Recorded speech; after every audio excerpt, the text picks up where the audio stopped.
And amidst the storm, you might feel like the sacrifice required in life is more than you want to endure. Maybe even more than you can endure. After all, it's during our trying times that we're forced to make some of our most difficult decisions. We might be forced to let go of some things that had been staples in our lives. That in order to say hello to some things, we must necessarily say goodbye to others. And this hurts. Especially while it's happening, it hurts. But what you're really doing is learning to identify what matters and mitigate the things that don't support that journey. Sometimes storms teach us that growth is not about acquisition and obtaining more. And they show us instead that we've been carrying too much. That we become accustomed to surrounding ourselves with things that no longer elevate or inspire or push us. And the best way to evolve is to move forward with less. So when you see parts of yourself fade away or dissolve, hold your head up. Because when you get to the other side, you just might see that cutting away those things was more liberating than anything you could find or pick up along the way. And we're not taught this lesson on those sunny days. No, that's what storms are for. And amidst the storm, it's quite possible that you'll feel lonely from time to time. Maybe misunderstood.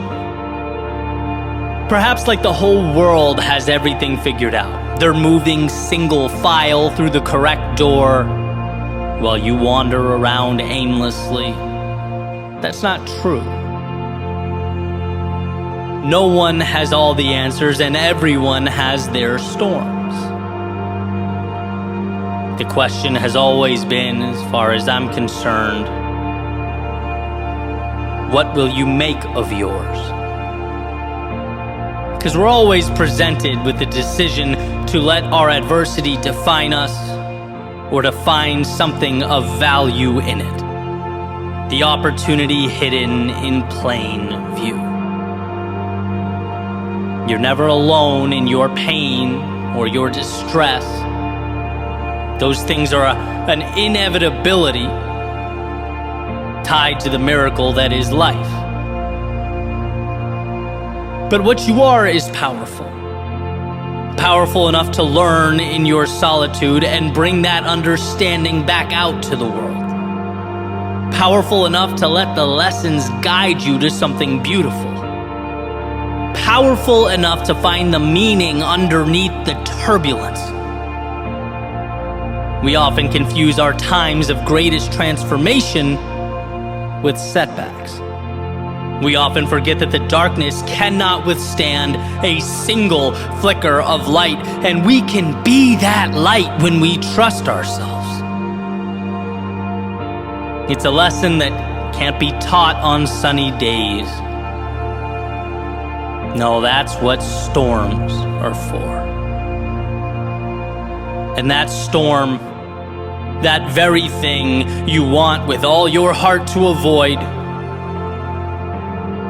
it's not antithetical to your happiness or your prosperity. No, ultimately, it's how you create those things. The trials and tribulations help us look at life from different angles.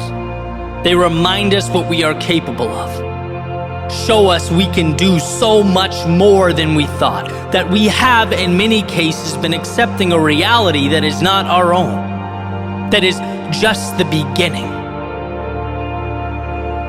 And so whether you are on the outside looking in, or at this very moment in the heart of chaos, remember, this is making you who you need to be. And sure, it never feels good in the moment. It's never exciting when it's happening. But there will be a point when you look around and see a world unlike the one you stepped away from.